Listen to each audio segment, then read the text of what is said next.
Bonjour à tous et bienvenue dans Menu Sport. Au programme du jour, foot, hand ou encore lutte avec notre invité du jour, Lise Legrand, qui vient d'être intronisée au Hall of Fame et qui s'est battue pour l'obtention des mondiaux en 2017 à Paris. C'est désormais chose faite. On en parle avec elle dans la deuxième partie de Menu Sport. Tout de suite, place à votre journal sur l'équipe 21. Allez, on passe au titre de ce journal. France-Espagne, c'est le choc de ces quarts de finale ce soir au mondial de basket espagnol. Comme on se retrouve, puisque ces deux équipes se sont déjà affrontées en phase de poule pour une victoire sévère de la Roja. Pour en savoir plus, on va retrouver sur place à Madrid notre envoyé spécial Stéphane Garabet. Bonjour Stéphane, on espère tous que c'est l'heure de la revanche ce soir pour les Bleus.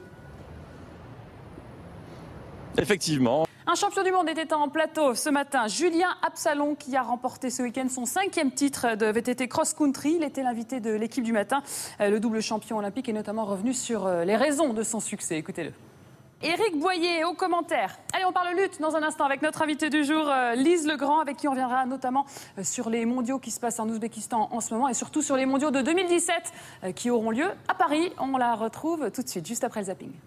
Les mondiaux de lutte se déroulent en ce moment même en Ouzbékistan. L'occasion de parler un petit peu de cette discipline qui sera à l'honneur d'ailleurs à Paris. Un Paris qui va accueillir en 2017 les mondiaux avec l'une des légendes féminines de la lutte. Lise Legrand, bonjour. Bonjour. Bon, on peut dire légende quand on entre dans le Hall of Fame de la lutte. C'est un petit peu le plus haut point, c'est le Saint Graal pour tout sportif. Quel honneur de rejoindre le Hall of Fame de la lutte. Lise Legrand, ça s'est passé là. Il est fourni non seulement par moi, forcément, mais aussi un réel honneur d'être reconnue par mes pairs. Alors vous êtes la 3e Française à rejoindre le Hall of Fame avec Anna Gomis et Daniel Robin. Oui, c'est difficile parce que... Chasse, on va résumer, on va se rappeler 20 titres nationaux, 2 titres mondiaux, 4 titres européens. Alors moi, je le prenais comme ça et puis je pense... Le tapis, mais pas le monde de la lutte. Parlez-nous un petit peu de votre reconversion. Vice-présidente, toujours, de la Fédération française. Un rôle d'ambassadrice, un rôle de coach aussi parfois. Comment est-ce que vous vous définissez en ce moment ? Voilà, c'était vraiment chaleureux, tous les soutiens de conquête, d'entreprise pour valoriser à la fois cette fédération va accueillir un championnat du monde. Et puis ça vous tient particulièrement à cœur, puisque c'est vous qui avez porté le dossier au milieu de la lutte. Et ce sera l'occasion pour plusieurs membres de l'équipe de France, Mélona Noumonvi, Steve Guénaud qui est absent en ce moment des mondiaux en Ouzbékistan, mais qui devrait, il l'a évoqué en 2017, évoluer à demi-heure. Est-ce que c'est pas ce qui manque aussi du côté de la lutte des résultats? En ce moment, il y a les mondiaux en Ouzbékistan. Pour l'instant, il n'y a pas de médaille pour les Bleus. On n'a pas vraiment un grand leader, même si Steve Guénaud est blessé. Mais on n'a pas trop encore vu la couleur, ni même les médailles. Pour nous faire voir.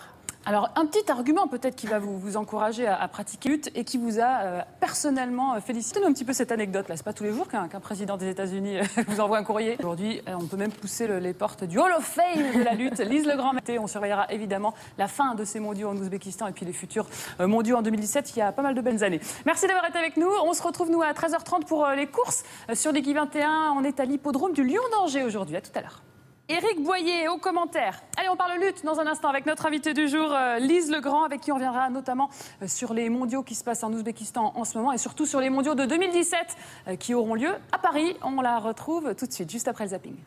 Les mondiaux de lutte se déroulent en ce moment même en Ouzbékistan. L'occasion de parler un petit peu de cette discipline qui sera à l'honneur d'ailleurs à Paris. Un Paris qui va accueillir en 2017 les mondiaux avec l'une des légendes féminines de la lutte. Lise Legrand, bonjour. Bonjour. Bon, on peut dire légende quand on entre dans le Hall of Fame de la lutte. C'est un petit peu le plus haut point, c'est le Saint Graal pour tout sportif. Quel honneur de rejoindre le Hall of Fame de la lutte. Lise Legrand, ça s'est passé là. Il est fourni non seulement par moi, forcément, mais aussi un réel honneur d'être reconnue par mes pairs. Alors vous êtes la 3e Française à rejoindre le Hall of Fame avec Anna Gomis et Daniel Robin.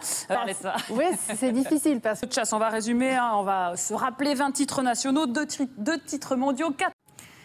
Bonjour à tous et bienvenue dans Menu Sport. Au programme du jour, foot, hand ou encore lutte avec notre invité du jour, Lise Legrand, qui vient d'être intronisée au Hall of Fame et qui s'est battue pour l'obtention des mondiaux en 2017 à Paris. C'est désormais chose faite. On en parle avec elle dans la deuxième partie de Menu Sport.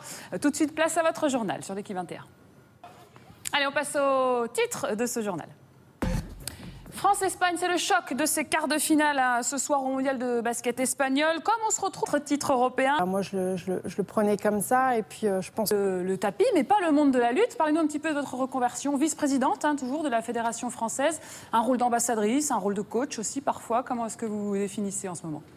Voilà, c'était vraiment chaleureux, tous les soutiens de conquête, d'entreprises pour valoriser à la fois cette fédération va accueillir un championnat du monde. Et puis ça vous tient particulièrement à cœur, puisque c'est vous qui avez porté le dossier au début de la lutte.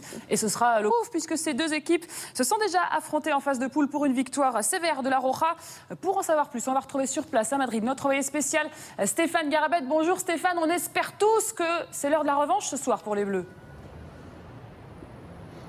Effectivement. Un champion du monde était en plateau ce matin, Julien Absalon, qui a remporté ce week-end son 5e titre de VTT cross-country. Il était l'invité de l'équipe du matin. Le double champion olympique est notamment revenu sur les raisons de son succès. Écoutez-le.